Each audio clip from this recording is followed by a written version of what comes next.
ಸಿಂಹಧ್ವನಿ. ಇಡೀ ಸಿಂಹಧ್ವನಿಗೆ ಬೆಟ್ಟವೇ ನಡುಗಿ ಪ್ರತಿಧ್ವನಿಯಾಗಿ ನನ್ನ ಎದೆಯನ್ನೇ ಒಡೆಯುವಂತೆ ಮಾಡುತ್ತಲ್ಲ. ಜಿತೇಂದ್ರ, ಹೇಳು, ಅದು ಯಾವ ವೀರನ ಸ್ವರವಿರಬೇಕು? ಈ ವೀರನ ಗಂಡು ಮೆಟ್ಟಿದ ನಾಡಲ್ಲಿ ಯಾವ ಪುಣ್ಯನಿರಬೇಕು? ಈ ಬೆಟ್ಟದಲ್ಲಿ ಒಬ್ಬ ಮಹಾಪುರುಷ ಅಡಗಿ ಬಾದಿರುವುದೆಂದು ವದಂತಿದ ಗೌಡ್ರೆ. ಏನು, ಈ ಪರ್ವತದಲ್ಲಿ ಅಡಗಿದ್ದಾನೆ? ಯಾರವನು? ಅವನ ಕಾಯಕವೇನು? ಇಂದು ಅವನ ಶೋಧನೆ ಆಗಲೇಬೇಕು. ಗೌಡ್ರ, ಅವನು ಬಡವರ ಬಂಧು, ಧರ್ಮದ ಸಿಂಧು, ಅನ್ಯಾಯದ ವಿರುದ್ಧ ಸಿಡಿದಿದ್ದ ಭೂಪತಿ ಅಂತ ಇಲ್ಲಿ ಕೂತಾರಲ್ರಿ ಇವ್ರ. ಏ ಮುತಲಿಕೋ, ಇದುವರೆಗೂ ನನಗಿದನ್ನ ಯಾಕೆ ತಿಳಿಸಲು ನೀನು?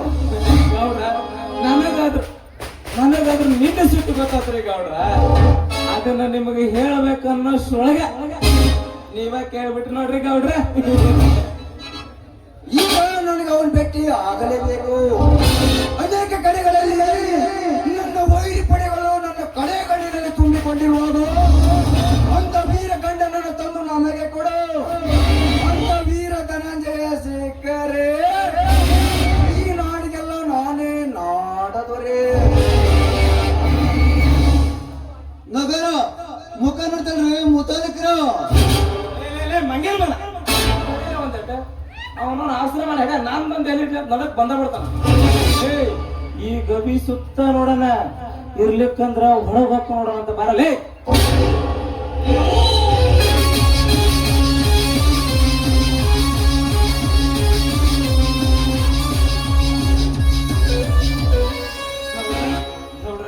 ಹುಲಿ ಮೇಯಕ್ ಹೋದಂಗ್ ಕಾಣಿಸ್ತೈತ್ರಿ. ನಾಳೆ ನಸಿಬ್ನಾಗ ಬರ್ರಿ ಗೌಡ್ರ. ಹುಲಿ ಹುಡ್ಕೋದ ನಿನ್ನ ಕೆಲಸ. ಬಲ ಯಾಕೆ ಹಿಡಿದು ಪಂದ್ರಕ್ಕಾಕೋದ ನನ್ನ ಕೆಲಸ.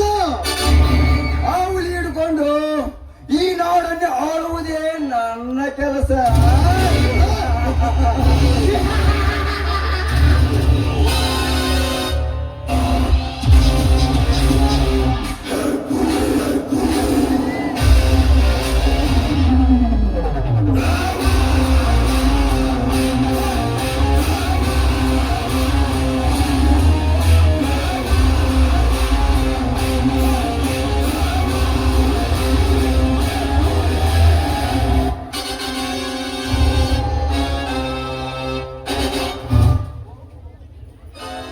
ಹೋಗು ದೇವೇಗೌಡ, ಹೋಗು.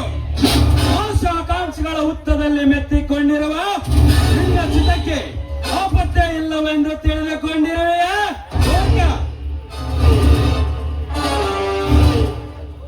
ನಾನು ಕಣ್ಣಿಟ್ಟಿರೋದೇ ನೀನು ಆಶೆಯಿಂದ ಕಟ್ಟಿರುವ ಹಣದ ಆಶಾ ಗೋಪುರಕ್ಕೆ.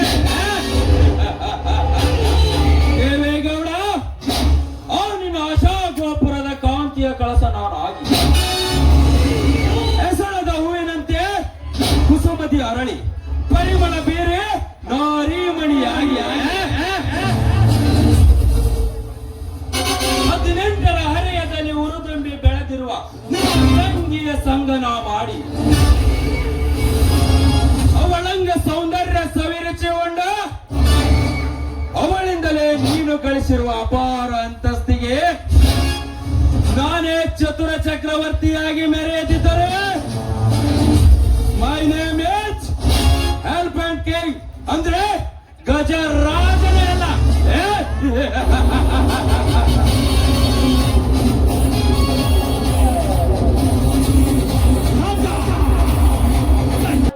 ಅತ್ತಿಗೆ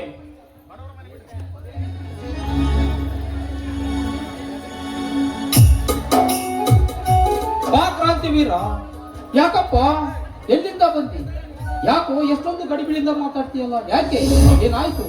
ಏನಿಲ್ಲಣ್ಣ, ನಿಮಗೊಂದು ಸಂತೋಷದ ಸುದ್ದಿ ತಿಳಿಸಬೇಕು ಅಷ್ಟೇ.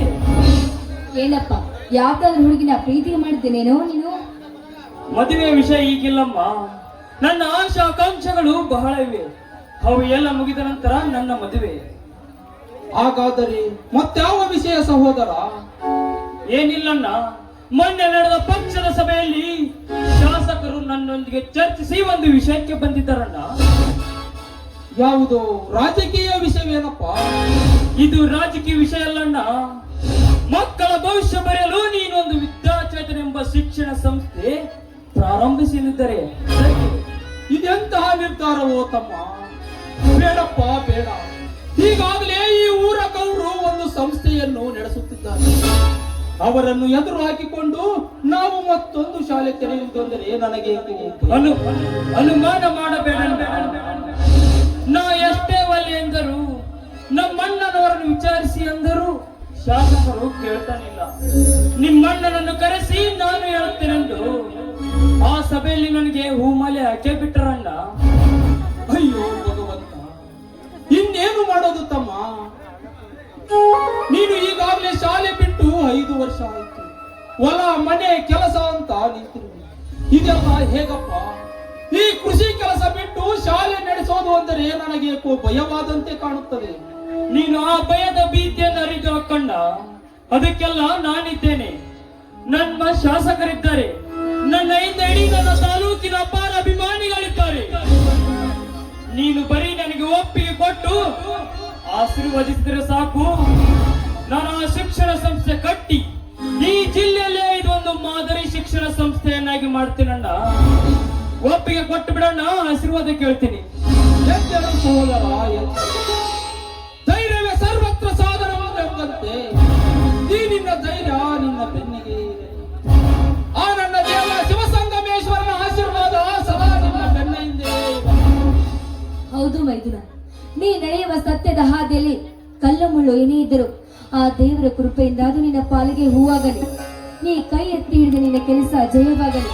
ಆದ್ರೆ ಗೌಡರ ಬಗ್ಗೆ ಸ್ವಲ್ಪ ಹುಷಾರಾಗು ಮೈದುನ, ತಿಳಿತೆ? ಆಯ್ತು ಅತ್ತಿಗೆ, ಆಯ್ತು. ನಾನು ನಡೆಯುವ ಸತ್ಯದ ಹಾದಿಯಲ್ಲಿ ಆ ದುರಂಕಾರಿ ದೇವೇಗೌಡನೆಂತ ಕುತಂತ್ರ ಮಾಡಿದರು ನಾ ಎದುರೋದಿಲ್ಲ. ಸದಾ ನಿಮ್ಮಿಬ್ಬರ ವರದ ಹಸ್ತ ಸದಾ ನನ್ನ ಮಸ್ತಕದ ಮೇಲಿದ್ದರೆ ಸಾಕು. ಅವನ ಅಹಂಕಾರದ ಈ ಜಗತ್ತಿನಲ್ಲಿ ನನ್ನ ಸತ್ಯದ ಗೂಡು ಕಟ್ಟಿ ಶಿಕ್ಷಣ ಕ್ರಾಂತಿಗಳ ಊದಿಸಿ ಅಕ್ಷರ ಬೆಳಕಿನ ಭೂತ ಬಡಿದೊಡಿಸಿ ಬಡವರಿಂದ ಉಪ್ಪಿದವನ ದೇಹವನ್ನು ಅವರಿಂದಲೇ ಅವನ ಹಣಬೆರೆ ಬದಲಾಯಿಸದಿದ್ದರೆ ನಾನು ಈ ಶಾಂತಿಪುರದ ಕ್ರಾಂತಿ ವೀರನೇ ಅಲ್ಲ. ಇದಕ್ಕೆ ನನ್ನ ತಂದೆ ಕಲ್ಲಿನ ದೇಶರನೇ ಸಂತೋಷ ಸಹೋದರ, ಬಾ. ಈ ಆನಂದದ ಕಡಲಲ್ಲಿ ರೈತ ನಕ್ಕರೆ ಜಗವೆಲ್ಲ ಸಕ್ಕರೆ ಎಂದು ಎಲ್ಲರೂ ಕೂಡಿ ಹಾಡೋಣ.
ನಗುವುದವರೇ ನನ್ನ ಮನವರವರೇ ನಗುವುದವರೇ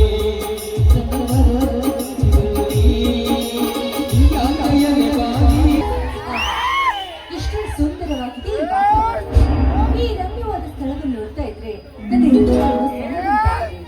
ಚುಳು ಚುಳು ಹರಿಯುತ್ತಿರುವ ನೀರು, ಅದಲ್ಲದೆ ಆ ಕಲ್ಪಶಿಲೆ ಎಷ್ಟು ಸುಂದರವಾಗಿ ಈ ಕಲೆಯನ್ನು ಕೆತ್ತಿದ್ದಾರೆ.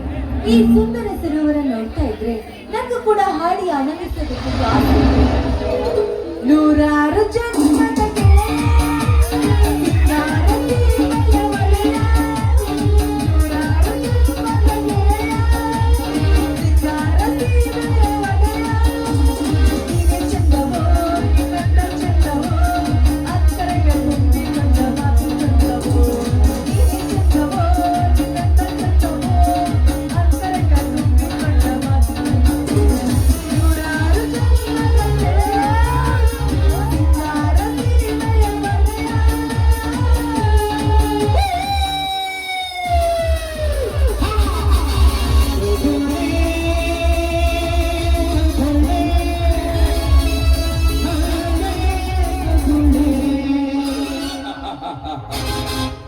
ವಾವ್ ವಾವ್, ಇದಾರ ತೋಟದಲ್ಲಿ ಹರಳಿದ ಹೂವು. ಇವಳು ನವಿಲನಂತೆ ನರ್ತಿಸುವಾಗ ಇವಳ ಕಾಲು ಗೆಜ್ಜೆಯ ಸಪ್ಪಳಕ್ಕೆ ಪಡವಿದ ಮುದುಕನು ಕೂಡ ತಲೆ ಹಾಕುವಂತಿದೆ ಇವಳ ನೃತ್ಯದಲ್ಲಿ. ಇವಳು ಎನ್ನೆಂದು ಸೃಷ್ಟಿಸಿ ಧರೆಗೆ ಒಗೆದ ಆ ಕಲಾ ಬ್ರಹ್ಮ ಎಂತಹ ಚತುರ. ಇವಳು ಬಳ್ಳಿಯಂತೆ ಬೆಳಕುವ ಸೊಂಟದೊಂದಿಗೆ ಆಡಿದ ಇವಳ ಶ್ರೀಕಂಠ ಕೇಳಿ ನಾನು ಇವಳೊಂದಿಗೆ ಬೆರೆತುಕೊಳ್ಳಬೇಕೆಂಬ ಆಸೆಯಾಯಿತು. ಓ ರಾಧಿಕಾ, ಗೌಡರ ತಂಗಿ ರಂಬೆ, ಇದೊಳ್ಳೆ ಸಮಯ. ರಾಧಿಕಾ, ರಾಧಿಕಾ, ಓಹೋ, ಯಾರವರು? ನಾನೇ ನಿನ್ನಣ್ಣನ ಸರ್ವ ಸಂಸ್ಥೆಯ ಮ್ಯಾನೇಜಿಂಗ್ ಡೈರೆಕ್ಟರ್ ಅರ್ಥಾತ್ ಹೊಸ ಬಿಸ್ನೆಸ್ ಪಾರ್ಟ್ನರ್ ಗಜರಾಜ್. ನಮ್ಮ ಅಣ್ಣನ ಫ್ಯಾಕ್ಟರಿ ಮ್ಯಾನೇಜರ್. ನನಗೆ ಕೂಡ ಅರ್ಥವಾಯ್ತು, ನೀವು ನಮ್ಮ ಫ್ಯಾಕ್ಟರಿ MD ಅಂತ. ಇವನನ್ನ ಹೊಗಳಿದ್ದಕ್ಕೆ ತುಂಬಾ ಥ್ಯಾಂಕ್ಸ್. ನನಗೆ ದಾರಿ ಹೋಗ್ಬೇಕು. ಎಲ್ಲೋ ರಾಧಿಕಾ, ನೀ ನಡೆಯುವ ಅಡ್ಡ ದಾರಿ ತಪ್ಪಿಸಿ ನಿನ್ನ ಬಾಳಿಗೊಂದು ಹೊಸ ದಾರಿ ತೋರಿಸಬೇಕೆಂದೇ ನಾನಿಲ್ಲಿಗೆ ಧಾವಿಸಿ ಬಂದಿದ್ದೇನೆ. ಬಂದಿದ್ದಾಯ್ತಲ್ಲ, ತಾವೇನು ಆಟ ಹೋಗ್ತಾ ಇರ್ಬೇಕು. ನಾನು ಬಂದು ಹಾಗೆವರೆಗೂ ಹೋಗಲು ಬಂದಿಲ್ಲ ರಾಧಿಕಾ. ಈ ಗಜರಾಜನೆಂಬ ಹೃದಯ ಮಂದಿರದೊಳಗೆ ನಿನ್ನನ್ನು ಮನ್ಮತಿಯಾಗಿರಿಸಿಕೊಳ್ಳಲು ಬಂದಿರುವೆ. ಪಳಪಳನೆ ಹೊಳೆಯುತ್ತಿರುವ ನಿನ್ನ ನಕ್ಷತ್ರಗಳಂತೆ ಪಳಪಳನೆ ಹೊಳೆಯುತ್ತಿರುವ ನಿನ್ನ ಯೌವನದ ಗರಿ ಬಿಚ್ಚಿ ನನ್ನೊಂದಿಗೆ ನೀ ಪ್ರೇಮ ಸುಖ ವಿಲಾಸ ಒಂದು. ಆಮೇಲೆ ಕೈ ಹಿಡಿದು ನಿನ್ನನ್ನು ಕರೆದೊಯ್ಯುವೆ ಸುರದೇವನ ಆಸ್ಥಾನಕ್ಕೆ. ಅಯ್ಯೋ ಚಾಂಡನ, ಪರಸ್ತ್ರೀ ಹೆಣ್ಣು ಮಕ್ಕಳಂದ್ರೆ ನಿನ್ನಂತ ಕಾಮುಕರ ಕೈ ವಶಾಂತ ತಿಳ್ಕೊಳ್ತೀಯ. ಅದಲ್ಲದೆ ದ್ರೌಪದಿ ಸೀತಾದೇವಿಯನ್ನು ಕೆಣಕಿದ ಆ ರಾವಣ ದುಶ್ಯಾಸನ ಗತಿ ಏನಾಯ್ತು ಅಂತ ಸ್ವಲ್ಪ ಚೆನ್ನಾಗಿ ನೆನಪಿಸ್ಕೋ. ಅದರಂತೆ ನಾನು ಸಮರ ಪ್ರಜ್ಞೆಯನ್ನಲ್ಲ. ಈ ಗಜರಾಜ ಹಸಿದಾಗ ಅನ್ನ ಕೈಗೆ ಸಿಕ್ಕಾಗಲೇ ಹೋಗಿಸಿ ತೃಪ್ತಿ ಪಡುವ ಚತುರ ವೀರ. ರಾಧಿಕಾ,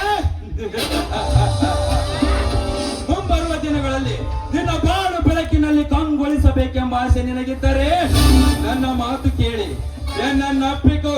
ಇಲ್ಲವಾದರೆ ಸಾಹುಕಾರನ ತಂಗಿ ಎಂಬ ಸೊಕ್ಕಿನಿಂದ ನೀನು ಕಿಕ್ಕಿರುವುದು ಹೋದರೆ ಸದಾ ನಿನ್ನ ಜೀವನದಲ್ಲಿ ಕಷ್ಟವೆಂಬುದು ಕಟ್ಟಿಟ್ಟ ಬುದ್ಧಿ ತಿಳಿದುಕೋ. ಏ ಹುಚ್ಚ, ಪ್ರೀತಿ ಎಂಬ ಅರ್ಥಕ್ಕೆ ಕಷ್ಟವೇ ಕಾರಣಭೂತ ಅಂತ ಆದ್ರೆ ಅದು ನಿನ್ನ ಅರ್ಥವೇ ಸರಿ. ಅದಲ್ಲದೆ ನಿನ್ನ ಸ್ವಾರ್ಥಕ್ಕೋಸ್ಕರ ಒಂದು ಅಮಾಯಕ ಹೆಣ್ಣಿಗೆ ಎಷ್ಟೊಂದು ಹ್ಯಾಸಿ ಮಾತಾಡ್ದಾಗೆಲ್ಲ ಈ ಸಮಾಜದಲ್ಲಿ ನೀನೊಬ್ಬ ಲುಚ್ಚ ಕರಾಳುಚ್ಚ. ಅಚ್ಚ ಹೋ ರಾಧಿಕಾ, ಅಚ್ಚ. ಮೆಚ್ಚಿದೆ ನಿನ್ನ ಪ್ರಬಲವಾದ ಧೈರ್ಯ. ಎಲ್ಲವೋ ಬಲ್ಲೆನೆಂದು ಈ ಬಿಲ್ಲಾಳು ಗಜಶಕ್ತಿಗೆ ನೀ ಉತ್ತರಿಸಬೇಡ, ನಾ ಬಲ್ಲೆನೆಂದು. ಕಸದಲ್ಲಿ ರಸ ತೆಗೆಯುವ ಈ ಕಲಿಯುಗದಲ್ಲಿ ನಾನೇ ಕಸದಲ್ಲಿ ರಸ ತೆಗೆಯುವ ಈ ಕಲಿಯುಗದಲ್ಲಿ ನಾನೇ ಪ್ರೇಮ ರಾಜನೆಂದು ಬಿರುದು ಪಡೆದಿರುವ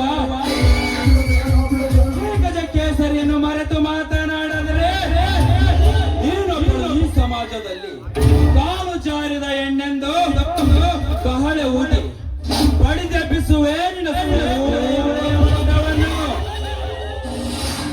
ಮುಚ್ಚೊಣ್ಣರ ಜಗದ ಕಣ್ಣು ಹೆಣ್ಣಿನಿಂದಲೇ ತೂಗುತ್ತಿದೆ ಈ ಜಗದ ತೊಟ್ಟಿ. ಹರಿಹರಿ ಬ್ರಹ್ಮಾದ್ರಿಗೂ ಜನ್ಮ ನೀಡಿದ್ದು ಇದೇ ಹೆಣ್ಣು. ಹೆಣ್ಣನ್ನು ವಿಶ್ವರೂಪಿಣಿ ಎಂದು ಜಗದಲ್ಲೆಲ್ಲ ಹೇಳ್ತಾ ಇದೆ. ಅದರಲ್ಲಿ ಹೆಣ್ಣಿಗೆ ಸೂಳೆ ಪಟ್ಟ ಕಟ್ತಾ ಇದೆಯಲ್ಲ, ಎದ್ದು ಬಂದು ಎದೆಗೆ ಹೋಗುತ್ತಾರೆ ಕುಲ ಸಮಾಜ. ರಾಧಿಕಾ,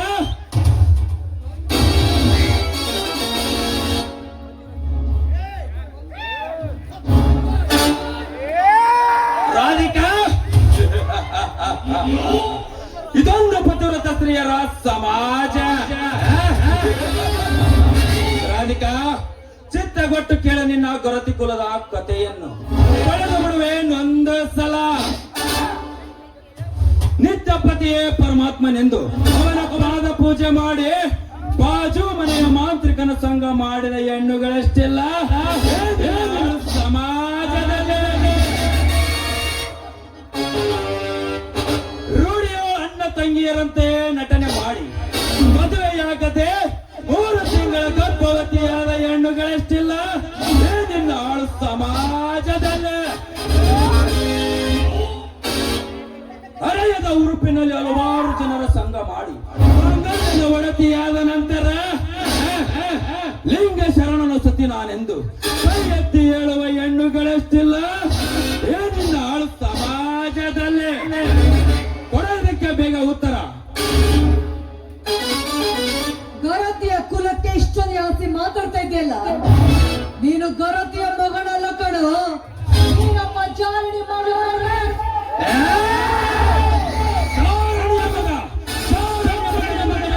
ಒದ್ದಂತೆ ಮಾತನಾಡಿದೀಯಾ ಎಣ್ಣೆ ಮುಗಿಯಿತು ನಿನ್ನ ಶೀಲದ ಕಥೆ.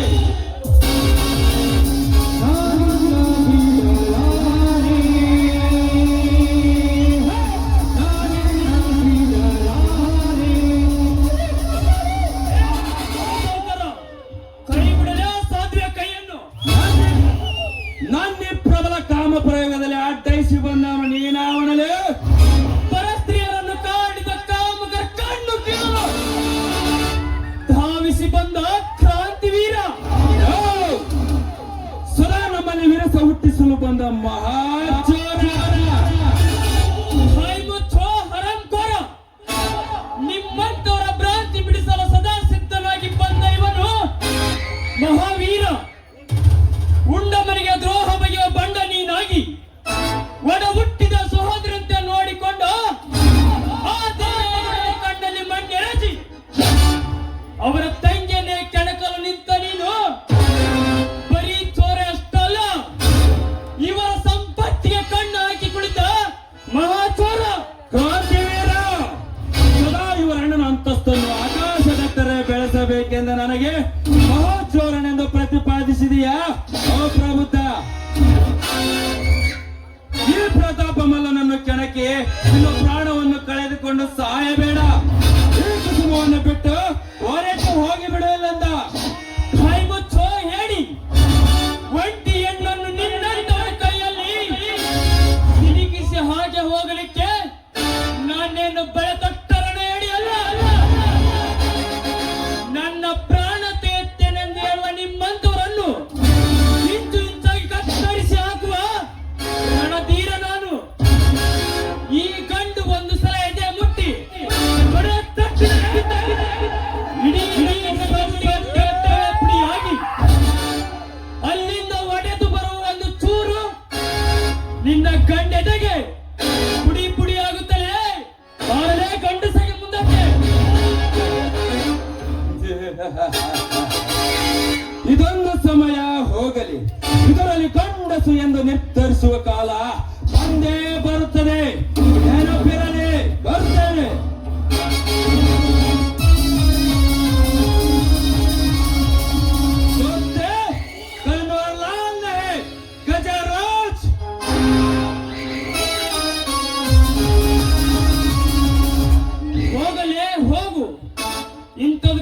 ಎದುರಾಗಲ್ಲ ಈ ಕ್ರಾಂತಿವೀರ.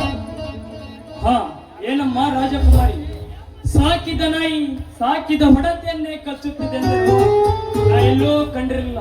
ಇರಲಿ, ಜೋಪಾನವಾಗಿ ಮನೆಗೆ ಹೋಗಿರಿ.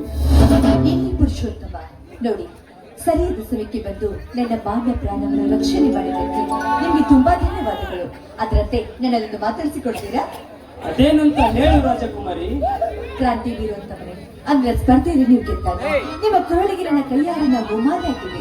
ಅಂದೇ ಈ ನನ್ನ ಕೈ ನನ್ನ ದೇಹಕ್ಕೆ ಸ್ಪರ್ಶವಾಯಿತು. ಅಲ್ಲಿಂದ ಇಲ್ಲಿಯವರೆಗೂ ನನ್ನ ಮನದಲ್ಲಿ ಒಂದು ಅಕ್ಷರಾಗಿ ಉಳಿದಿದೆ.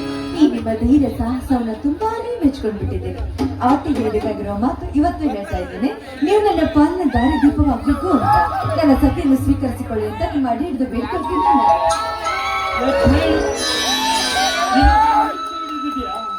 ನಿಮ್ಮ ಅಣ್ಣ ನಮ್ಮ ಹುಟ್ಟು ಕುಲ ವೈರಿ. ಈ ಸಂಬಂಧ ಕೂಡುವುದೇ ಇದ್ಯಾವ ನಿನ್ನ ನಿರ್ಧಾರ? ನೋಡಿ, ನಿಮ್ಮ ನನ್ನ ಮನಸ್ಸಿಗೆ ಇಷ್ಟಪಡ್ತಾ ಇದ್ದೇನೆ. ನಿಮ್ಮ ಸತಿಯಾಗಿ ಬಾಳ್ಬೇಕೆನ್ನುವುದೇ ನನ್ನ ಆಸೆ. ಪ್ಲೀಸ್, ನಿಮ್ಮ ನಿರ್ಧಾರವನ್ನು ನೀವು ಬದಲು ಮಾಡಿ ನನ್ನ ಸತಿ ಅಂತ ಒಪ್ಕೊಳ್ಳಿ. ಇಲ್ಲ ಅಂತ ಹೇಳ್ಬೇಡಿ. ಆಯ್ತು ರಾಣಿ, ಸೂರ್ಯ ಚಂದ್ರನ ಸಾಕ್ಷಿಯಾಗಿ ನಿನ್ನನ್ನು ನನ್ನ ಸತಿಯೆಂದು ಸ್ವೀಕರಿಸುವೆ. ಆದರೆ ಅಣ್ಣನ ಆಜ್ಞೆಗೂ ಕಾಯೋಣ. ಈಗಂತೂ ನಡೆಯಲಿ ನಮ್ಮ ಗಂಧರ್ವ ವಿವಾಹ. ಬಾ ರಾಣಿ, ಬಾಬಾ. ಆಯ್ತು ರಾಜ, ಮೆಚ್ಚಿದೆ ನಿಮ್ಮ ಉದಾರವಾದ ಗುಣಕ್ಕೆ. ರಾಧಿಕಾ,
ಕೈಗೆ ಬಂದ ತುತ್ತು ಬಾಯಿಗೆ ಬರಲಿಲ್ಲ. ಏನು ಮಾಡಲಿ? ಹೋಗು ಹೋಗು ಕ್ರಾಂತಿವೀರ ಹೋಗು. ನಿನಗೆಂತೂ ಅರ್ಥವಾಗುತ್ತದೆ ಈ ಗಜರಾಜನ ಕಪಟ ನಾಟಕದ ಸನ್ನಿವೇಶ. ಇಂದು ನನಗಾಗಿ ಕಾಯ್ದು ಕುಳಿತ ಆ ರಾಧಿಕೆಯನ್ನು ನೀ ಆವರಿಸಿಕೊಂಡು ಹೋಗಿರುವೆ ಎಂದಾಗ ಇದರ ಸೇಡನ್ನು ಇದೇ ಒಂದೇ ಒಂದು ಫೋಟೋವಿನಿಂದ ನಿನ್ನ ಇತಿಹಾಸವನ್ನೇ ಬದಲಾಯಿಸಿ ನಿಮ್ಮ ಅಗಲಿಕೆಯ ಹಾರೋಣದಲ್ಲೇ ನಾ ಮತ್ತೆ ಅವಳ ಕೈ ಹಿಡಿದು ನಕ್ಕು ನಲಿಯದಿದ್ದರೆ ನಾನು ಗಜರಾಜನೇ ಅಲ್ಲ. ಹೃದಯದ